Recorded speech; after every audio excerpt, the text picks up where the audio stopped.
Hello everyone, it's Mrs. Hostetter. I'm happy to continue this journey with you. I am starting on page, I noted 61, entitled A Visit to Canine Corner.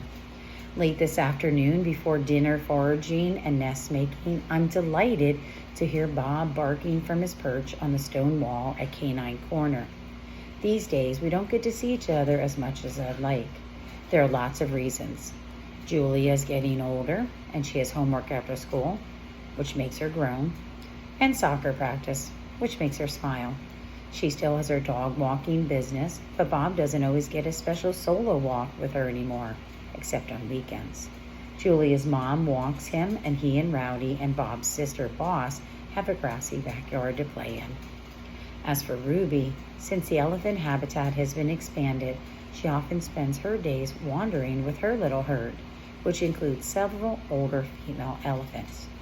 In the wild, elephants walk miles and miles each day, and now that there's additional room to roam, Ruby and her pals are enjoying the chance to feel a bit more like real elephants. I can't tell you how glad that makes me, even if it means I don't see her quite as much. It's a special kind of joy, feeling happy for a friend. As I approach Canine Corner, Bob's ears are perked and his tail is pinwheeling. Standing next to Julia are two boys. One is about her age and one is much younger. Next to them is a tall, wiry man holding a heavy-looking camera. I know a video camera when I see one. I'm used to having them pointed at me. "How's it going, Big Daddy?" Bob calls. Before I can answer, I notice Ruby galloping toward us. "Uncle Bob, Uncle Ivan," she yells from the other side of the wall that separates Elephant Odyssey from Gorilla World. Ruby is still quite a young elephant, but she has small tusks and a strong, easy gait that shows how confident she's become. Now, in that instance, it's not like a gate that you shut on a fence. That would be G-A-T-E. G-A-I-T is how this is spelled. It's kind of like a walk. She has a strong, steady, or easy walk that shows how confident she's become. "Uncle Bob, Uncle Ivan," someone echoes in a squeaky baby voice, and I catch a glimpse of Bitsy, the newest addition to the elephant herd, trying to grab Ruby's tail with her trunk. "Uh-oh," Bob says, and I can't help grinning at him. Looks like Ruby brought her shadow. Knowing your friends on page 64. Ever since Bitsy arrived a couple months ago, she and Ruby have been inseparable. Think about that word, inseparable. We have a prefix in, a suffix able, which is spelled like able, and then the root word. So if someone is inseparable, you're not able to separate them. Not that it's always Ruby's choice. The whole herd takes care of Bitsy, and the older elephants expect Ruby to help. Bitsy, for her part, never wants to leave Ruby's side.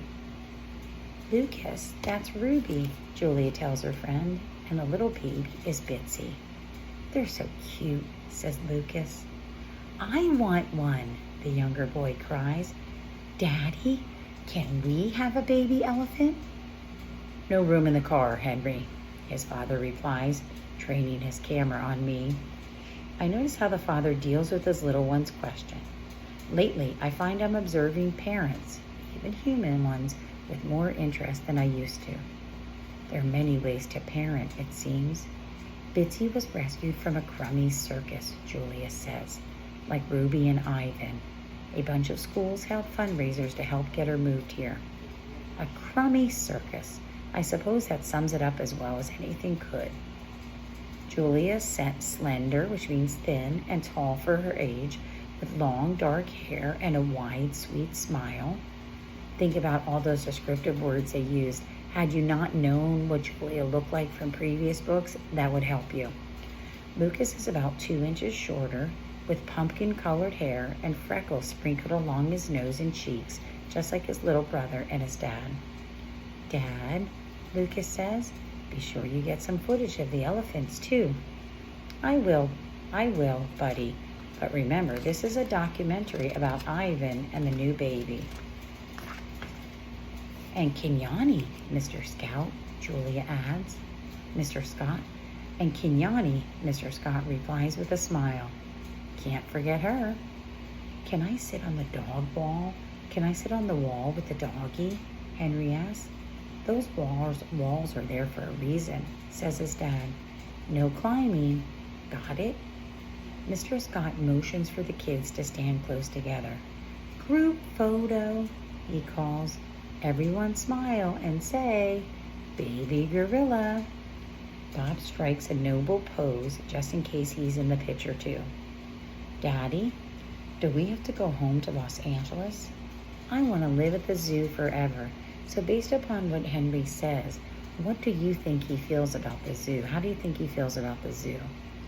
Says he wants to live there forever. So hopefully you made the inference, just like you did about the inference with the starburst in the classroom that Miss Hostetter does not like yellow ones. Hopefully you thought he really enjoys the zoo. We'll be here for a while, Mr. Scott responds, and then I'll be coming back often to do more filming. You and Lucas can come as long as you don't miss too much school. All right, Julia says. You stay put, Bob. I'm just going to show everybody around the park. Let's start with the butterfly garden. She points a finger at Bob. No funny business, you. Bob winks at me. I can't help being funny. He always says that, and I always smile. It's comforting knowing your friends so well. We watch the humans depart. They're making a movie. There's a question mark at the end of that sentence. I read it wrong. They're making a movie about you? Bob mutters. What about yours truly? Which means him. I'm sure you'll get a mention, I say, which means they'll mention his name here or there, or maybe perhaps show a picture of him. Bob groans. I'm the best friend, the muse, the dog behind the gorilla. I decide it's best to ignore Bob. Julia's getting so tall, I say to try to change the subject. I think back to the first time I met her, long ago at the roadside circus. Her father worked there and she often sat beside my cage. I love Julia for her sweetness and her laugh that sounds like little bubbles popping. Most of all, I loved her because, like me, Julia is an artist. And I'll stop there on page 68 and pick up next time with my first blue on 69. I hope you're enjoying your summer. I certainly am. I'm down the Florida Keys. You can see my little redness here, but I'm definitely enjoying myself. Take care now. Bye-bye.